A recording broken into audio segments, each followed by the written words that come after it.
Good morning. I'm going to ask everyone to grab a seat if you can.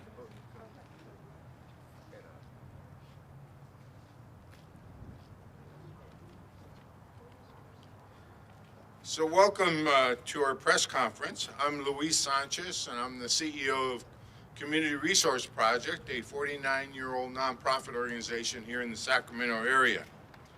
And I want to welcome you to the Luis Pettis Resource Center. So first, let me point out that because of COVID, wearing a mask is your prerogative, but just keep mindful of others here today. The purpose of this morning is to let you know about the Sacramento County Climate Action Plan and what it's to provide for the well-being of our communities.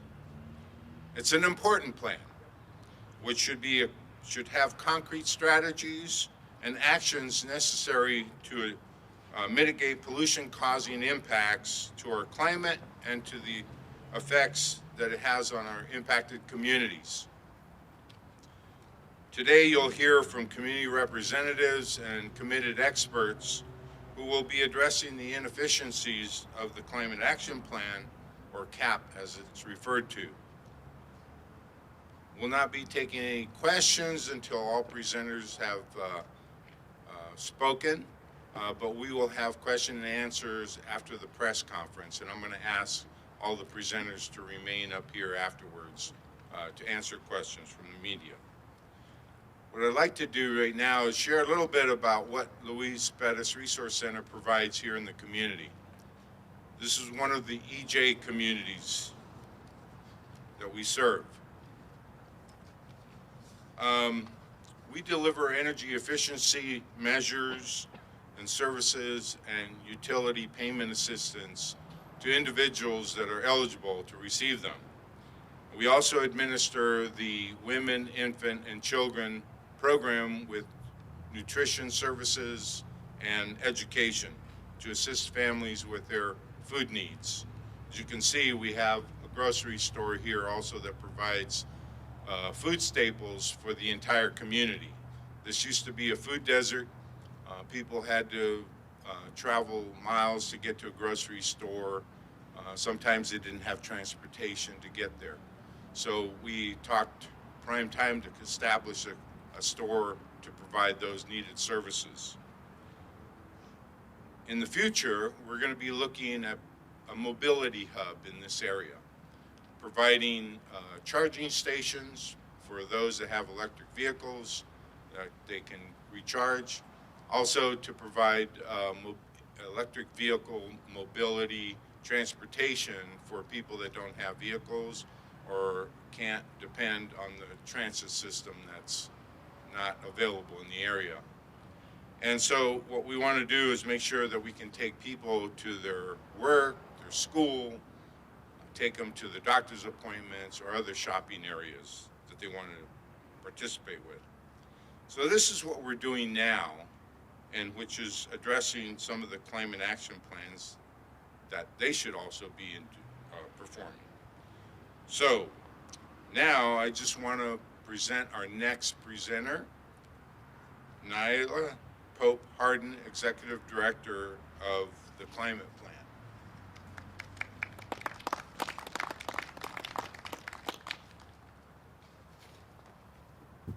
All right. Nailah Pope-Harden, Executive Director of Climate Plan. I also am a resident of South Sacramento. The home I grew up in is maybe 4 miles down 47th. I'm going to take the opportunity as the first climate speaker to frame the day. And so as we talk about climate action plans in the county's CAP, I want to frame it in like this neighborhoods like my neighborhood. Speakers are going to get up and they're going to talk about GHG reduction and lowering our greenhouse gases. They're going to talk about VMT. They're going to talk about transit. But I want you to connect that to the lived experience for people here. What we're talking about is investing in communities so people don't have to drive far. What we're talking about is lowering greenhouse gases so people can breathe. We're talking about communities that have higher rates of asthma, and we're talking about making sure that they have access to clean air. What we're talking about when we're talking about things like electrifying buildings is making sure that people aren't inhaling gases when they're cooking. We're talking about the safety, the health, and the well-being of all communities. And in that vein, we also need to make sure this is a climate action plan. I don't know about you guys, but the way that I plan, it's ambitious. We need the county, we need the city, we need all of these climate action plans to be ambitious, to be visionary. Plan for the future that we want to live in. Plan for the future that we need. So I won't take too much of your time because all of these folks are going to come up and say some really amazing Congress stuff, but I want for every speaker, just let's relate it to actual people who are living in this neighborhood, neighborhoods in North Sacramento and South Sacramento, neighborhoods in different parts of the county, the unincorporated areas. All of this needs to be framed and rooted in people. This isn't a plan for paper, this is a plan for people. So I won't take any more time. I am going to invite the amazing Ilonka up to speak next from SAC 350.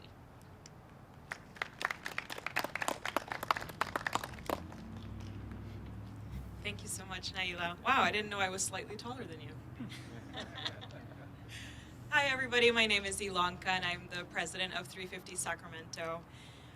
I also live in Sacramento, and I love this city, and I love that Nailah framed us so well to talk about why this plan really matters. The reason it matters is because people are struggling every single day.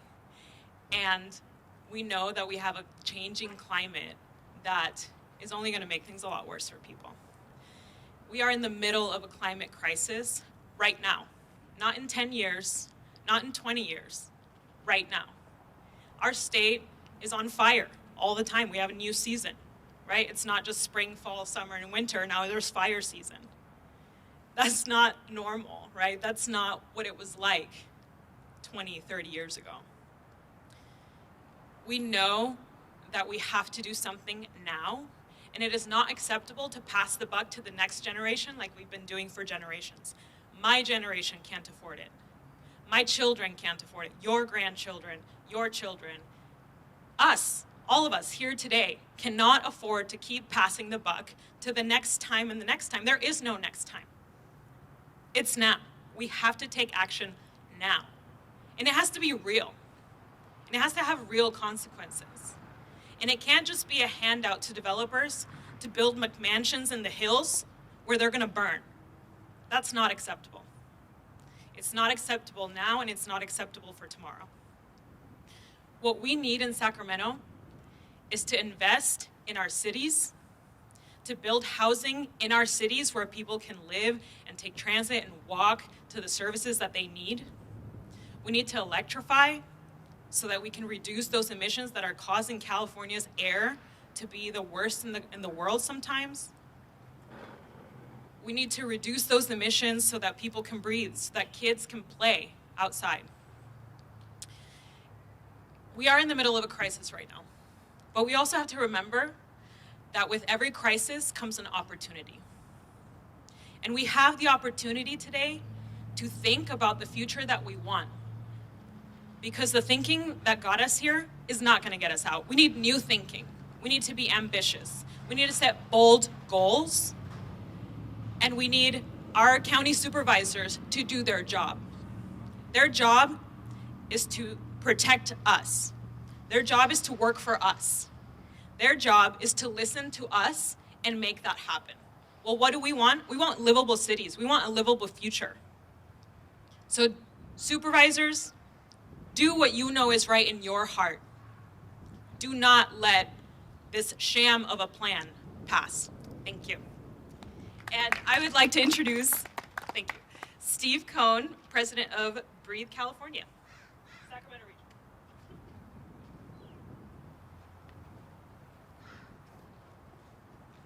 Well, thank you, Ilonka.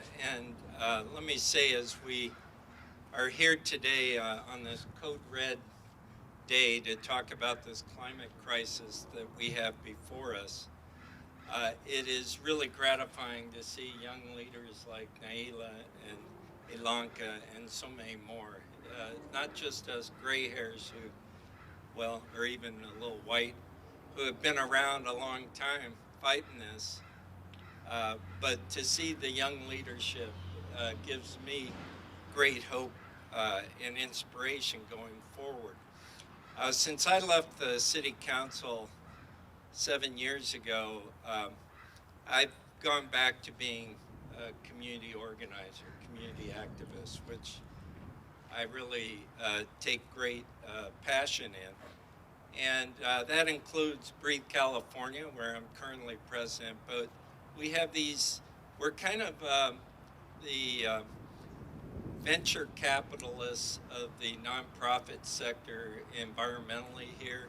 We've done a lot of startups at Breathe and Walk Sacramento and SABA, the Sac Area Bicycle Advocates. More recently, SMART, the Sac Metro Advocates for Rail and Transit, and the SacMoves Coalition, which is really a working group to try to bring attention to how important it is to address transportation as part and land use as we fight this climate crisis. That's where I've spent my energies because transportation is such a huge part. And of course, I also know that with Brandon Rose, who just arrived here from SMUD board and the leadership at SMUD, we're doing pretty well on the electrification, especially the building side of things. Thanks to SMUD's leadership in this county, we can all be very proud that SMUD was the very first electric utility to close a nuclear power plant and to focus on renewables. But we really need to do more in the transportation sector where we are woefully inadequate. And let me just say to the supervisors of this county, I know it's tough. You have these people giving you or wanting to give you campaign donations for business as usual, to keep development churning the way it's been churning for the last 70 years since World War II. But you know what? We can't afford to do that anymore. Think about why you were elected in the first place. You know you had more in mind than just trying to answer to certain people who are giving you political contributions. You're there because you want to make a difference. Now's the time. You need to make a difference. And there are plenty of people out here. We may be invisible most of the time. We don't give large contributions, but we're there. We'll support you, and the community will support you. And with that, I'd like to now bring up Herman Barahona, the leader of the Sacramento Environmental Justice Coalition.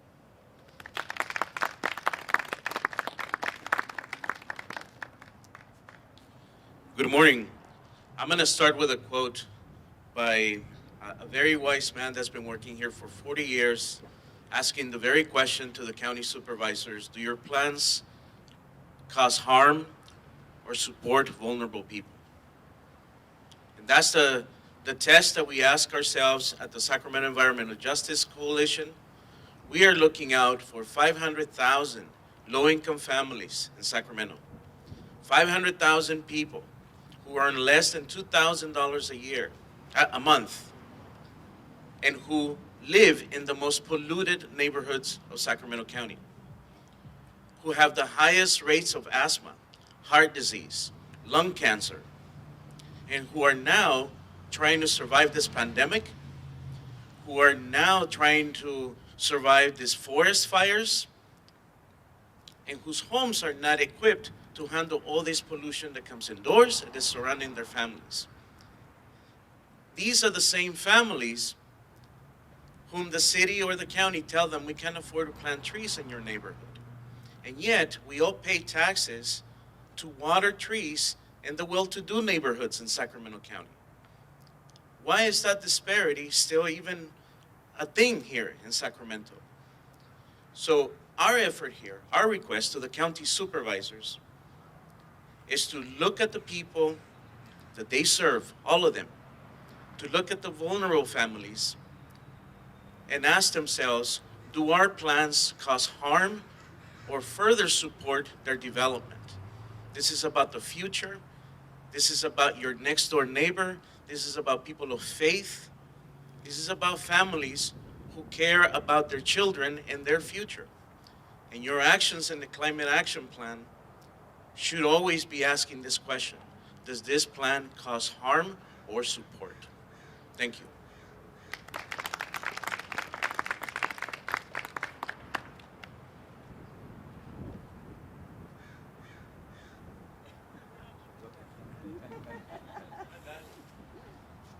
I apologize for that. I'm supposed to introduce the amazing Faye Lessler from the Sunrise Movement.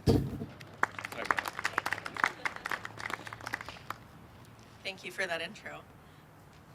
So before I begin speaking with you all about the Sacramento Climate Action Plan, I first want to acknowledge that we are standing on the tribal lands of Sacramento's indigenous people. This area was and still is the tribal land of the Nishinon people. I'd also like to acknowledge the Southern Maidu to the north, the Valley and Plains Miwok peoples to the south of the American River, and the Patwin-Wintun peoples to the west of the Sacramento. I want to recognize that change can only occur in the context of truthfulness, transparency, and reconciliation around systems that have oppressed and excluded Indigenous people, Black Americans, and many more marginalized communities. So as a member of the Sacramento Sunrise Movement, I've been asked to speak to you about environmental justice. And this is where I believe environmental justice must start, by acknowledging and working to repair the harms caused by generations of colonization, extraction, and oppression. And that history is still very much with us today. Environmental racism means that our most marginalized neighbors, who in Sacramento are our 5,000 plus unhoused neighbors, as well as our Black, Brown, Indigenous, low-income, and disabled community members, they'll be the ones to feel the effects of the climate crisis first and worst. These communities are already feeling the effects of extreme heat, wildfire season when the air is toxic to breathe, living in close proximity to Sacramento's still expanding fossil fuel infrastructure. So the Climate Action Plan acknowledges this fact, but it doesn't go anywhere near far enough to uplift the needs and center the voices of marginalized folks here in Sacramento. As Nailah said so well earlier, this shouldn't be a plan for paper, it needs to be a plan for people. So yes, infill development, equitably distributed tree canopies, better access to public transit and pedestrian corridors are good and necessary steps towards sustainability, but they do not equate to environmental justice. When I read the Sacramento Climate Action Plan, I don't see any concrete steps for how we achieve environmental justice. It talks about our goals, it talks about our greenhouse gas emissions, but it doesn't detail how we're going to achieve those goals. Another major piece that's missing from the CAP is jobs. The Sunrise Movement has been advocating for a civilian climate corps all summer, fighting for national policy that provides good jobs for all. I'd like to see a version of this CAP that takes good green union jobs into account. With this plan, we have an opportunity to center the needs of people and uplift all of our communities in the fight for a livable future. Instead of prescribing top-down solutions, environmental justice means working with people to build resilience and a carbon-free future. It requires community involvement and self-determination. So what does that look like? It looks like letting community members lead the way towards urban agricultural relationships. It looks like financial and political support for community gardens and urban farms that directly feed their neighborhoods. Environmental justice looks like paying and listening to Indigenous land stewards for all ecosystem rehabilitation projects. It looks like employing people to do the work of habitat restoration, providing them with living wages and full benefits rather than relying on underpaid, incarcerated workers, as some parts of Sacramento currently does. Environmental justice looks like affordable housing and rent control. It looks like decarceration and participatory budgeting at the city and county level. So to conclude, there's so much that I think this plan could do for environmental justice, but sadly, the CAP that we have now does not meet that mandate. Environmental justice can't be relegated to its own small portion of the CAP. It must be the framework upon which the entire plan is built. And if we want the CAP to succeed, then we must include specific measures to provide good jobs while centering the needs and voices of the most marginalized community members first. And with that, I'd like to introduce David Mogavero of Mogavero Architects.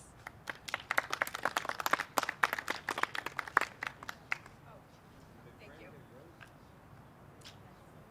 I hear David is not here, so I'd like to introduce Leyla of Climate Health Now.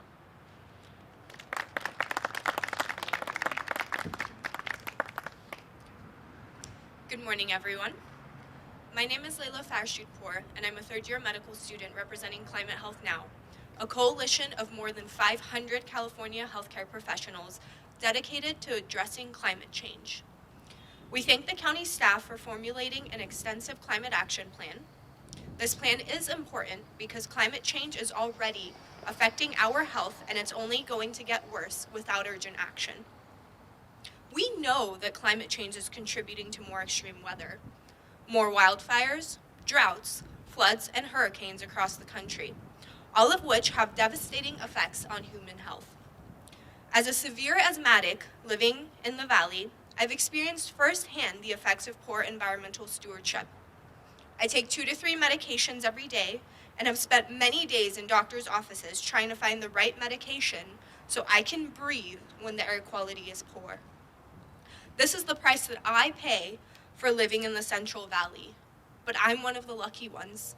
Many of our children and adults don't have adequate access to care and come into our hospitals during fire season with severe asthma exacerbations, and some need to be intubated.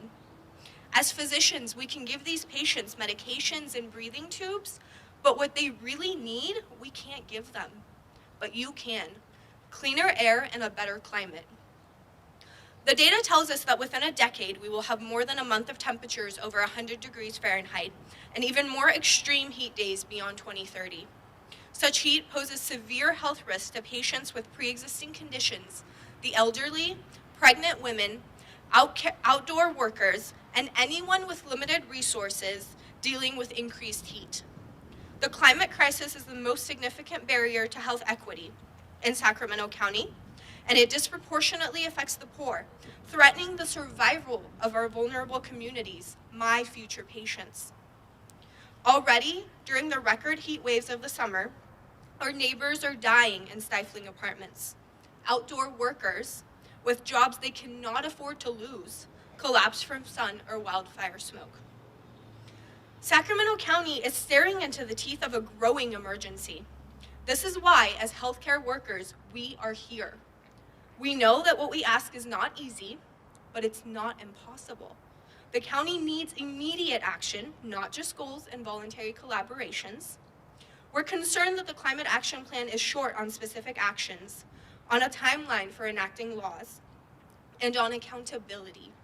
We call on the supervisors to enact binding ordinances right now, such as adopting countywide the building electrification reach codes passed by the city of Sacramento.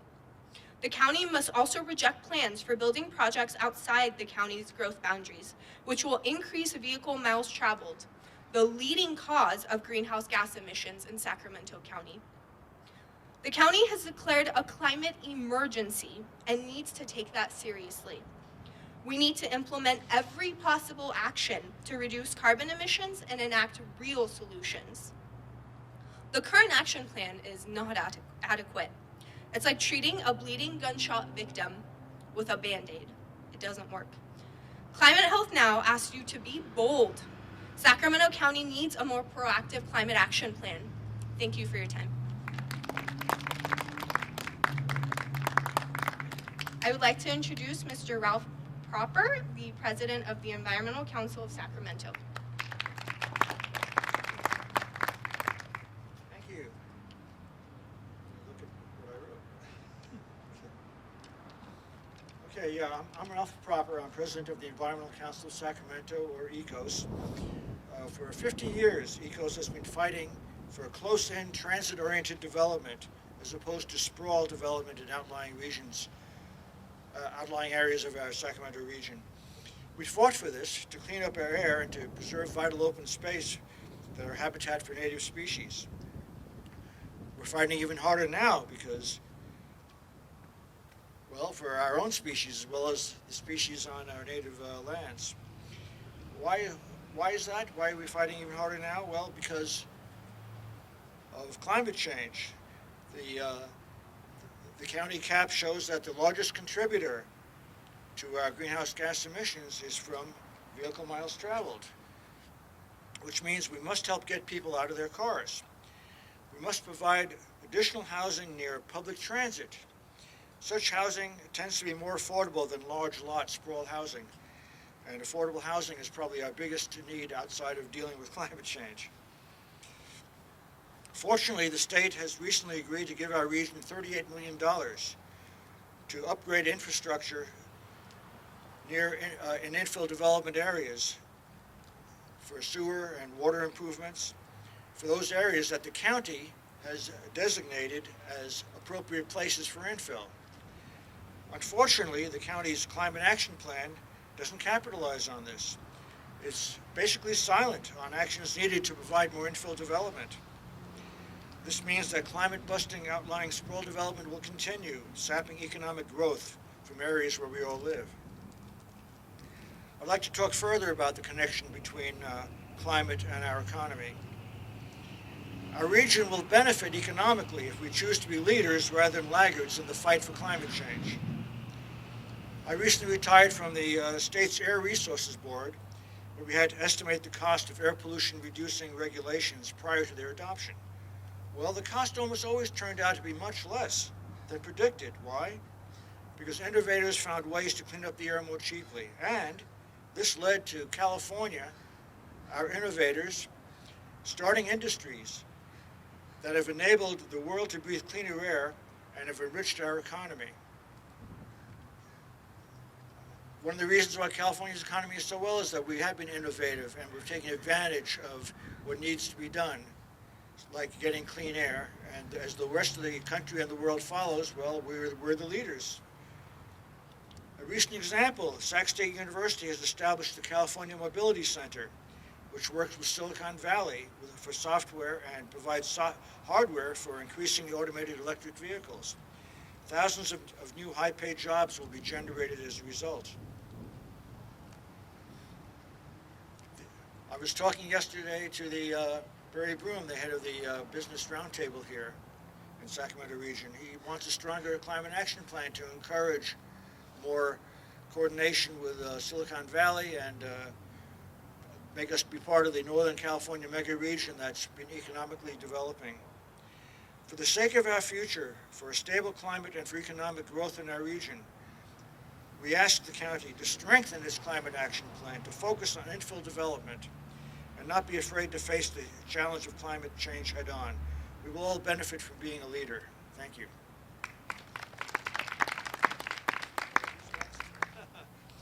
Barbara Leary with the Sierra Club.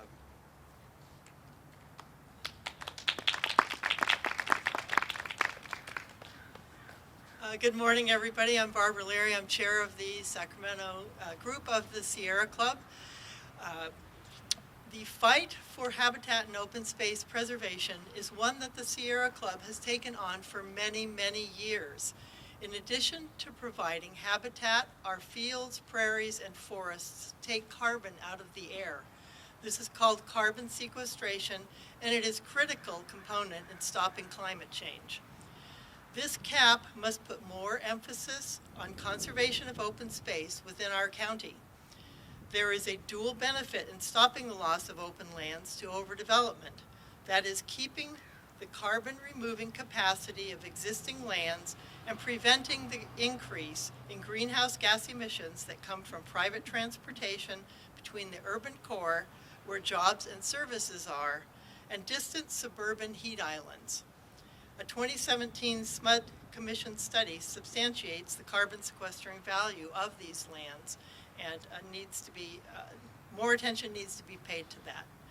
Recovering the loss of established beneficial lands in our region is an almost impossible task.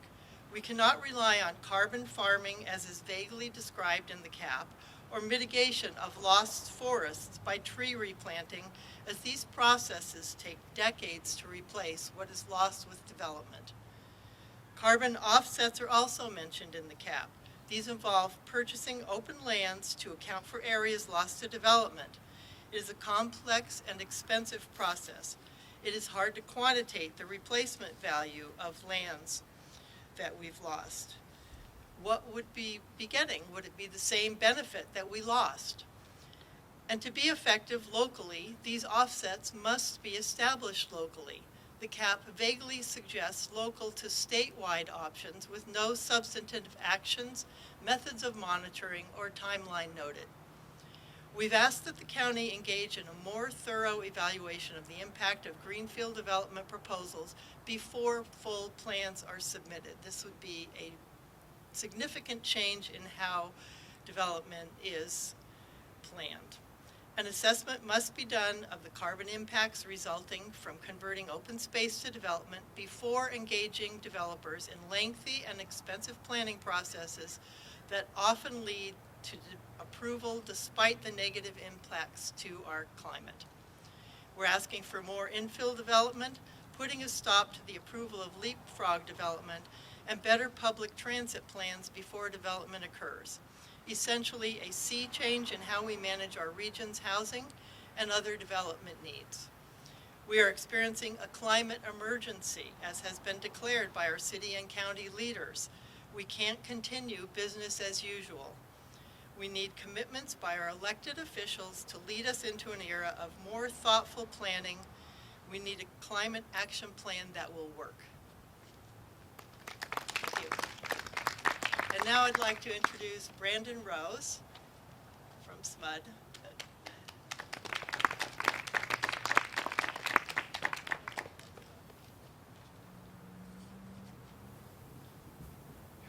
Just a little bit. Good morning, everybody.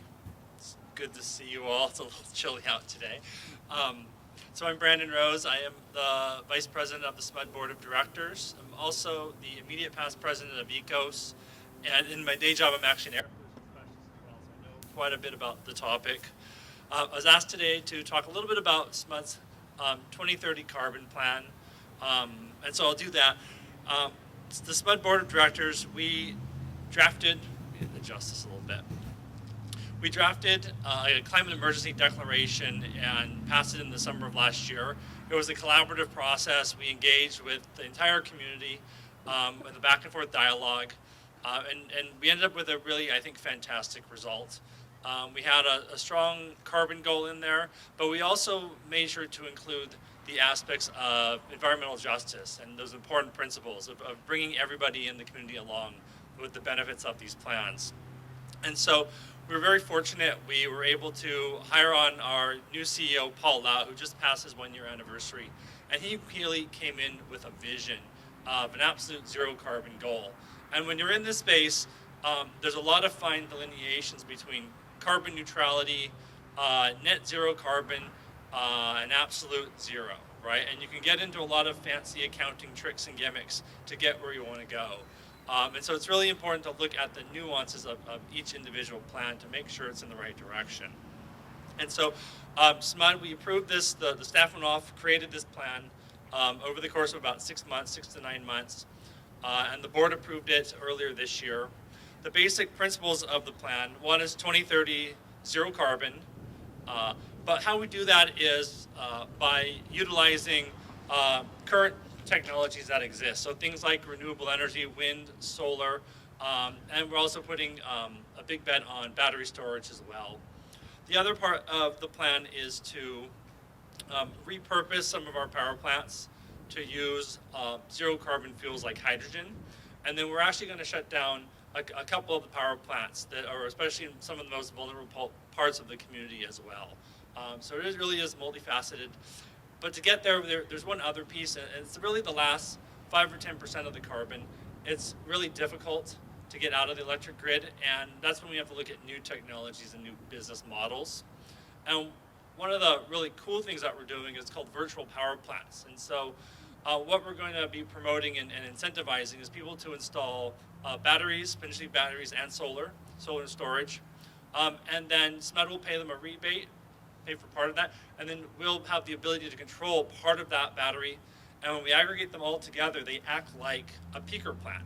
And so we can turn off our dirty peaker plants by having everybody in the community have these solar and battery storage systems as well. So I think that's a really important part of it as well.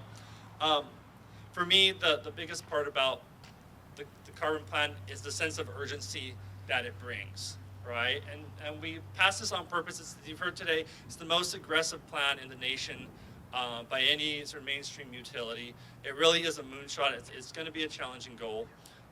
But we want to lead the way and show the way, and we wanted the Sacramento region to be able to show the rest of the world, how do you do this? And so when you look at it that perspective, it's really critical that all the other local government agencies, including the county, right, have that sense of urgency as well, right? We want them to come along with us. We are going to be there to be a strong partner.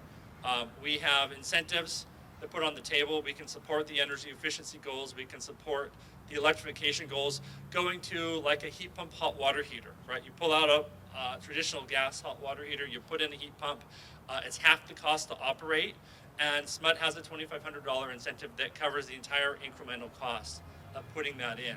So we're making going low carbon a no-brainer for everybody in the community. And then of course we have lots of like justice programs, right? We have low-income programs that are very targeted. So I'll wrap up. The one thing I do want to mention is we have said that we are going to do this for less than the rate of inflation for rate increases. And so we don't think that the cost is a barrier to doing this, right? We're going to have to sharpen our pencil, right? And we're going to have to be careful with how we spend our money. But that is not the impediment to getting this done. Okay. The other thing I wanted to mention, and I'll wrap up, it's really clear, you know, SMUD helped found and put quite a bit of funding into the California Mobility Center. And that really is drawing businesses from around California, from around the country, and around the world, right? And it's pretty clear when you look at these big corporations today, they have a lot of environmental and social goals called ESG. And so they have written into their plans that they need the sustainability as well. And so by having a strong climate action plan, you're demonstrating to the businesses who are thinking about coming to Sacramento and the ones that are here that this is the place to be for the future. So with that, thank you so much. I'll see you guys later.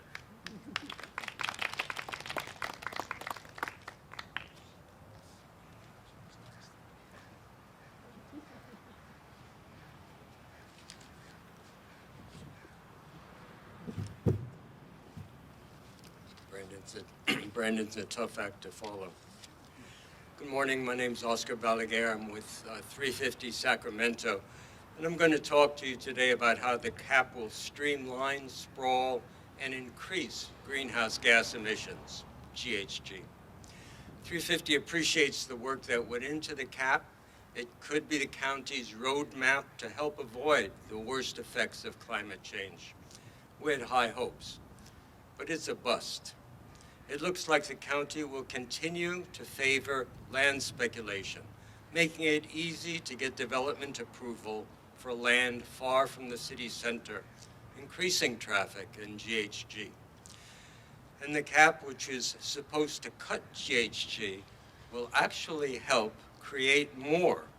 How does that work? The county's biggest source of GHG is auto traffic, which sprawl makes worse. But the county has allowed planning for 4 massive developments, all beyond the county's adopted growth boundary. Each one will increase traffic and greenhouse gas, not cut them. Well, a new state target calls for 15% reduction in road miles from new construction. So how can the county get these projects through? There's 2 ways. The first strategy is by writing a very weak cap. Once it's adopted, developers will have an easy time meeting the requirements. But how can a weak cap, stand up to environmental review? It can't. So the second strategy is to dodge mandated environmental review. How? The county says it did the environmental review for the cap 10 years ago when it adopted its general plan. 10 years ago, the cap didn't exist, but the county claims that old environmental study done when climate change was much less dangerous and when environmental rules were much easier to meet is just fine to solve today's climate crisis. The cap is the perfect tool for speculators in land to get what they want, leapfrog approvals and jacked up property values. And we don't need that to meet our housing needs. The county has already approved twice the development that's needed through 2040. With the 4 new projects, it will have approved 140 years worth of future growth. That does absolutely nothing to meet today's real housing needs. The cap was supposed to help fight climate change, not make it worse. Supervisors, send the cap back for rewrite and for legitimate environmental review. And next speaker will be Jill Peterson from Climate Lobby. My mistake, Chris Brown. That's okay, Oscar. Thank you all. My name is Chris Brown. I've been asked to speak because Gabby Trejo could not make it. I'm with this Sacramento Climate Coalition. We're a coalition of 35 groups that's led the fight for the climate emergency declarations that have been adopted by SMUD, the county, and the city, all three. Many of the members of the coalition are sitting here. They're part of this effort. That's what makes a coalition strong, is working together among different groups. Over the last 22 years, we have had the hottest 20 years in world history ever measured. And in the last 7 have progressively been the worst. We are heading in the wrong direction. The emergency is clear, and the county's cap does not directly address it. We require a transformation of our economy from fossil fuel dependency to renewable energy. On the southeast end of our county, little understood, but very large, is a natural gas well field. Recently, Los Angeles County voted to ban all future exploration and exploitation of natural gas and to begin to shut down the existing wells in Los Angeles County. There is no mention of the gas field in the Climate Action Plan. That is the first way to stop an emergency, is stop doing the thing that is getting you into trouble to begin with. Additionally, in Appendix F, which are the things we're not going to do in this plan, they mention their own climate emergency declaration, which committed to appointing a community-based climate emergency mobilization task force.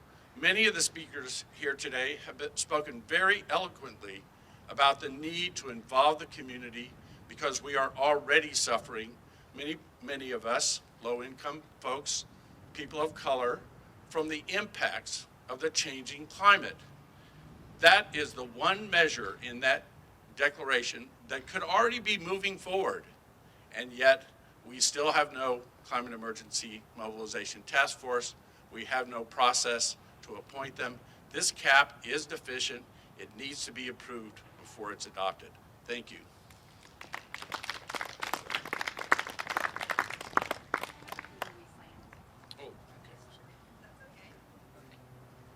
Hi, I'm Jill Peterson. I'm with Citizens Climate Lobby. Thank you for coming. I'm going to be your last speaker. So, as everyone has said, and as Chris so emphasized so wonderfully, we have a climate emergency. This cap should be the roadmap to address that emergency. As drafted, it fails. The Board of Supervisors recognized the climate emergency in December 2020 and directed that this climate action plan shall, I emphasize shall, explain how to reduce greenhouse gas emissions in Sacramento County and achieve carbon neutrality by 2030. In direct contradiction to this directive, the cap says that the goal will not be carbon neutrality by 2030. Instead, the 2030 goal will be addressed by a cap update that will occur sometime down the road. No timeline on that when the 2030 general plan update is prepared. Besides not using the 2030 goal, the proposed measures in the cap are extremely weak and ineffective.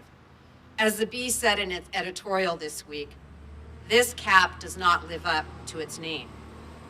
It's common sense. To have a meaningful plan, you have to have detailed programs, timelines, and clear steps to implement. These plan elements are also required by state law and under the county's own 2010 general plan update. It's also important to point out under state law, the cap must provide substantial evidence that these measures will actually reduce greenhouse gases. There is little to no evidence that these measures will work because the measures in the cap do not have timelines, detailed programs, or implementation steps needed for a viable plan. They are full of conjecture and aspirations and short on facts and solid procedures.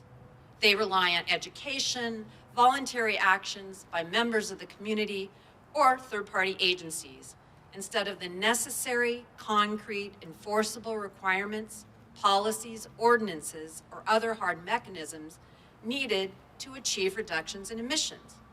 Here are a couple examples. As Barbara Leary mentioned, carbon farming practices are supposed to provide over 50% of the proposed reductions in the cap. Okay, how's this going to come about? The county is going to go out and do some outreach and education to farmers on carbon farming practices. That's it. That's all the county has proposed. And somehow, as a result of this outreach, as if by magic, local farmers will convert between 100,000 and 200,000 acres to carbon farming practices in 9 years. Another measure in the cap relates to food insecurity. The county apparently has come up with a secret weapon to address this issue. Simply post information on the county website and greenhouse gas reductions will occur. What we need is bold action on climate, and we need it now. This is an emergency. The cap as written is unacceptable. It must undergo substantial revision before it can be accepted by the board. You as the media have a responsibility to let our county know what is happening. It is a critical time for Sacramento. Tell people they don't have to be a climate expert to let their board of supervisors know that climate change is important to them and we must act now. Thank you very much.